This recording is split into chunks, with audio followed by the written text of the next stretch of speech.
हम लोग आज पढ़ेंगे ट्रिग्नोमेट्री, है ना। ट्रिग्नोमेट्री पार्ट 2 11th क्लास के लिए जो हम लोग पढ़ाई किए थे ट्रिग्नोमेट्री, उसी का पार्ट 2 पढ़ने जा रहे हैं। ठीक है, हमारा चैनल धीरज क्लासेस, उसको सब्सक्राइब कर दीजिएगा और प्रीवियस लेक्चर देख लीजिएगा तो ज़्यादा समझ में आएगा, है ना। ट्रिग्नोमेट्री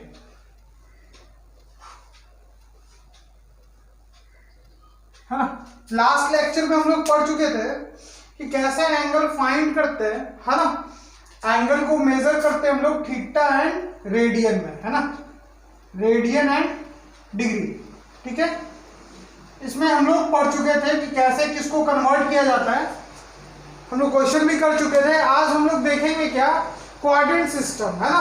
किस एंगल को कहाँ पे निगेटिव होगा, कहाँ पे पॉजिटिव होगा, कैसे हम लोग एंगल फाइंड करेंगे, हर चीज़ को एक्सप्लेन करते हैं यहाँ पे। ठीक है, तो कोऑर्डिनेट सिस्टम में आते हैं हम लोग। तो सबसे पहले क्या है, जिस तरीके से हम लोग कार्टेशियन फॉर्म में पढ़ते हैं उसी तरीके से इसमें भी पढ़ेंगे हम लोग, है ना। ये कर दिए, यहाँ पे 0 डिग्री, यहाँ पे क्या बना रहा है 0 डिग्री, तो यहाँ पे 90 डिग्री और यहाँ पे 270, 180 एंड 270, फिर से यहाँ पे कितना बनाएगा 360। ठीक है, 360 डिग्री। ठीक है, ये हो गया मेरा फर्स्ट क्वाड्रेंट, ये क्या हो गया फर्स्ट क्वाड्रेंट, ये हो गया मेरा सेकंड क्वाड्रेंट। ठीक है, ये हो गया मेरा थर्ड क्वाड्रेंट और ये हो गया मेरा फोर्थ क्वाड्रेंट। ठीक है, होता क्या है कि इसमें जितना भी हम लोग ट्रिग्नोमेट्रिक रेशियो पढ़े, कितना होता है टोटल ट्रिग्नोमेट्रिक रेशियो 6 होता है ना। Sine theta, cos theta, tan theta, sec, cosec और कॉट थीटा, है ना। 6 ट्रिग्नोमेट्रिक रेशियो हम लोग पढ़ते हैं। तो इसमें क्या देखते हैं, अगर फर्स्ट क्वाड्रेंट में अगर एंगल 0 to 90 डिग्री होगा तो क्या होगा, सारा का सारा जो होगा ऑल ट्रिग्नोमेट्रिक रेशियो पॉजिटिव, मतलब ऑल ट्रिग्नोमेट्रिक रेशियो क्या होगा पॉजिटिव, अगर फर्स्ट क्वाड्रेंट में है तो। सेकेंड क्वाड्रेंट में सिर्फ साइन क्या होता है पॉजिटिव होता है, साइन के साथ और क्या आएगा कॉसेक आएगा, है ना, कॉसेक थीटा, है ना। ये क्या होगा पॉजिटिव, ये दोनों क्या होगा पॉजिटिव, और उसको छोड़ करके बाकी सब क्या होगा रेस्ट क्या होगा निगेटिव। ठीक है, उसी तरीके से अगर थर्ड क्वाड्रेंट में आते हैं हम लोग, तो थर्ड क्वाड्रेंट का बात करें तो टैन और टैन थीटा से रिलेशन किसके साथ है कॉट थीटा का, तो ये दोनों क्या होगा हमेशा पॉजिटिव होगा और निगेटिव में बाकी सब होगा, है ना। Rest trigonometric ratio will be in negative. Fourth quadrant में बात करें तो इसमें क्या बचा हुआ है कॉस थीटा, है ना, और कॉस थीटा के साथ किसके साथ रिलेशन है सेक थीटा का, तो ये दोनों क्या होगा हमेशा पॉजिटिव और इनको छोड़ के बाकी सब क्या होगा निगेटिव, है ना। ये बात क्यों कर रहे हैं, ये ऐसे कर रहे हैं कि मान लो कि कोई अगर बोल दे कि कॉसेक या कॉस 150, है ना, कॉस 150 का वैल्यू कितना होता है, तो हम लोग फॉर्मूला पढ़ चुके हैं क्या, कॉस 150 का वैल्यू अगर पूछ रहा है तो इसको लिख सकते हैं कॉस 90 प्लस थीटा, है ना, 90 प्लस थीटा। 90 प्लस थीटा क्या होता है, 90 प्लस थीटा क्या होता है साइन थीटा, क्या होता है साइन थीटा, और ये किस क्वाड्रेंट में जा रहा है 90 प्लस थीटा, मतलब इस वाले क्वाड्रेंट में आ रहा है, और इस वाले क्वाड्रेंट में कॉस क्या होता है निगेटिव, क्योंकि साइन और कॉसेक पॉजिटिव होता है, बाकी सब क्या होता है निगेटिव, तो इसका वैल्यू क्या आएगा माइनस, और थीटा की जगह पे क्या रखेंगे 60, यानी माइनस साइन 60, यानी साइन 60 का वैल्यू कितना √3/2, तो कॉस 150 का वैल्यू कितना होता है माइनस √3/2, ये हुआ। और हम लोग इसमें कुछ कॉन्सेप्ट पढ़ने जा रहे हैं।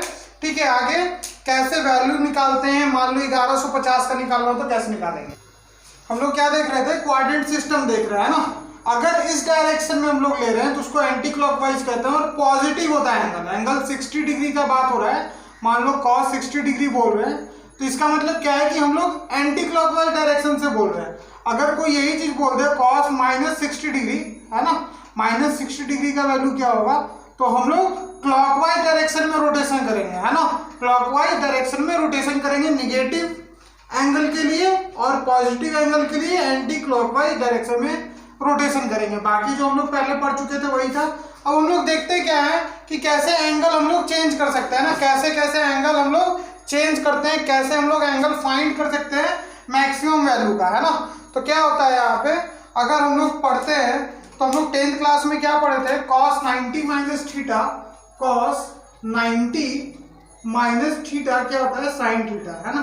इसी तरीके से बेसिक कुछ फॉर्मूला पढ़े थे, जैसे साइन 90 माइनस थीटा क्या होता है, कॉस थीटा, है ना। और उसी तरीके से फॉर्मूला पढ़े थे टैन का भी, और भी बहुत सारे फॉर्मूले होते हैं, उतना फॉर्मूला हम लोग याद नहीं कर सकते हैं, है ना। तो हम लोग कुछ चीज बेसिक समझते हैं जिससे फॉर्मूला याद करना जरूरी नहीं हो, है ना।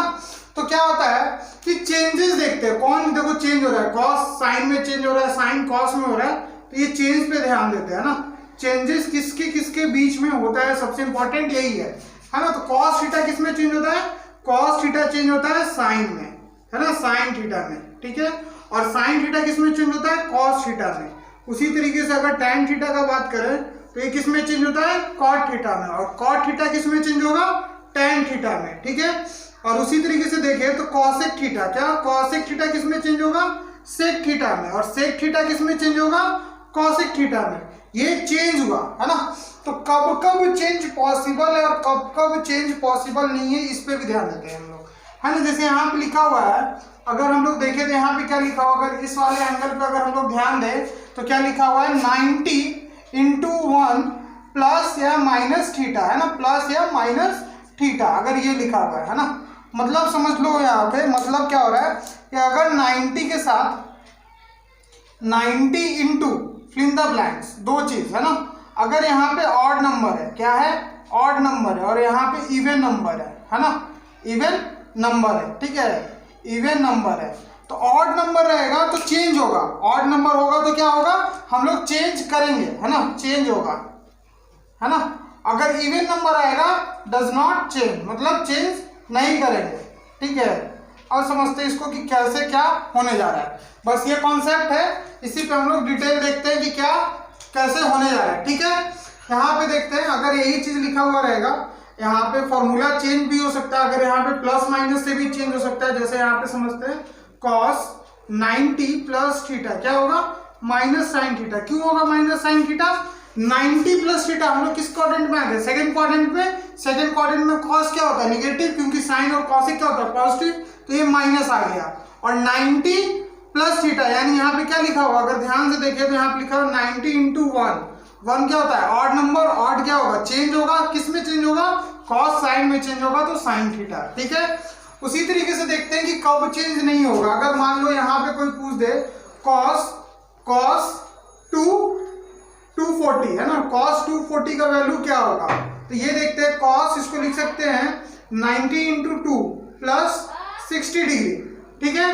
तो ये क्या हो गया 180, ये हो रहा है 90 इंटू 2 180 हो जा रहा है, 180 प्लस थीटा, है ना, 60 डिग्री। तो 2 है, ये 2 क्या है, इवन नंबर, इवन नंबर है तो क्या होगा, चेंज नहीं होगा, मतलब कॉस कॉस में रह जाएगा, यानी यहाँ पे लिखेंगे क्या, कॉस थीटा, थीटा क्या होता है 60 डिग्री। अब देखते हैं 180 प्लस 60 है, 180 कहाँ तक आ गया, यहाँ तक, ये 0, ये 90 और ये 180 और ये 270, है ना। तो 180 प्लस थीटा, यानी इस क्वाड्रेंट में आ रहा है, इस क्वाड्रेंट में क्या होता है, कॉस निगेटिव, सिर्फ tan और cot पॉजिटिव होता है, यहाँ पे क्या आ जाएगा, निगेटिव। और क्या बन जाएगा यहाँ पे 90 प्लस थीटा cos 60 का वैल्यू 1/2, यानी माइनस 1/2 क्या हो गया, मेरा वैल्यू हो गया cos 240 का,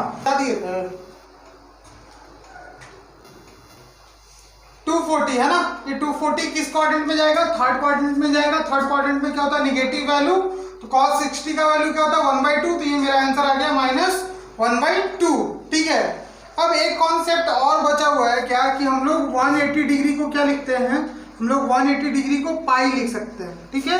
180 डिग्री को क्या लिख सकते हैं, पाई लिख सकते हैं। तो ये पाई के टर्म में भी पूछ सकता है ना, ये पाई के टर्म में भी पूछ सकता है, ठीक है। जिसको कन्वर्ट कर लेंगे और निकाल लेंगे। जैसे हम लोग बात करते हैं, मान लो कि कोई पूछ दे cos 5π/6, इसका वैल्यू निकालना है, ठीक है, इसका वैल्यू निकालना है, cos 5π/6 का वैल्यू निकालना है। तो 5π/6 का मतलब क्या है, π/6 का मतलब क्या है, π/6 का मतलब है 180 डिवाइडेड बाई 6, मतलब 30 डिग्री, और 30 डिग्री ये क्या लिखा हुआ है 30 इंटू 5, यानी cos 150 डिग्री का वैल्यू निकालना है, ठीक है। तो 150 को क्या लिख सकते हैं हम लोग, इस तरीके से बना सकते हैं, cos 90 इंटू 1 प्लस कितना 90 इंटू 1 60 है ना। अब यहाँ पे क्या है, ये ऑड नंबर है, ऑड नंबर चेंज होगा किसमें, कॉस चेंज होगा साइन में। हम लोग देखते हैं कॉस किस में चेंज होगा, साइन में, साइन थीटा, थीटा क्या है 60। अब ये देखेंगे किस क्वाड्रेंट में जा रहा है, तो सेकंड क्वाड्रेंट में जा रहा है, सेकंड क्वाड्रेंट में वैल्यू क्या होगा, नेगेटिव, यानी -60 का वैल्यू √3/2। तो हम लोग इसको भी कन्वर्ट कर सकते हैं और इसको ऐसे अगर इस फॉर्म में लिखे तो ये भी लिख सकते हैं, हम लोग क्या लिख सकते हैं, π/2 इंटू 1 प्लस π/6 है ना, और इसको ऐसे सॉल्व कर सकते हैं। ठीक है, हम लोग क्या देख रहे हैं यहाँ पे कि ये हमारा कॉन्सेप्ट क्लियर हो गया। हम लोग किस बुक को फॉलो कर रहे हैं, एनसीईआरटी है ना, एनसीईआरटी, ठीक है, उस बुक को फॉलो कर रहे हैं। उसका नेक्स्ट एक्सरसाइज में देखिएगा तो इसी पे क्वेश्चन आपको सारा मिल जाएगा। ठीक है, उसमें एक क्वेश्चन और भी है, मान लो यहाँ पे tan थीटा इक्वल टू -4/5 दिया हुआ है और ये बोल रहा है कि सेकेंड क्वाड्रेंट में लाई कर रहा है, सेकेंड क्वाड्रेंट में लाई कर रहा है। ठीक है, आपको सारा ट्रिग्नोमेट्रिक रेशियो निकालना है। तो इसका मतलब क्या है कि सेकेंड क्वाड्रेंट में आपका साइन और कॉसेक क्या होगा, पॉजिटिव होगा और बाकी सारा वैल्यू क्या होगा, नेगेटिव। तो इसको उसी तरीके से निकाल लेंगे, tan थीटा क्या हो जाएगा, p/b, तो यहाँ से h निकाल लेंगे, h इक्वल टू क्या होगा, √p² + b², और जो भी आएगा मेरा वैल्यू वो निकाल लेंगे। और साइन थीटा जैसे निकालते हैं तो साइन थीटा क्या होगा मेरा, साइन थीटा होगा परपेंडिकुलर बाय हाइपोटेनस, और जो परपेंडिकुलर आएगा वो और जो हाइपोटेनस आएगा दोनों का रेशियो ले लेंगे।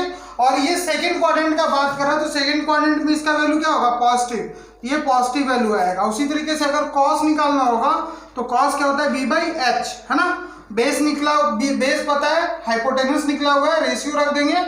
और सेकंड क्वाड्रेंट में कॉस क्या होता है, निगेटिव, तो यहाँ पे निगेटिव रख लेंगे और वैल्यू रख देंगे। इस तरीके से हम लोग सारा एक्सरसाइज का प्रॉब्लम सॉल्व कर लेंगे। ठीक है, और हमारे चैनल को सपोर्ट कीजिए, सब्सक्राइब कीजिए और लाइक कीजिए। नेक्स्ट लेक्चर बहुत ही जल्द मिलने वाला है आप लोग को। Thank you.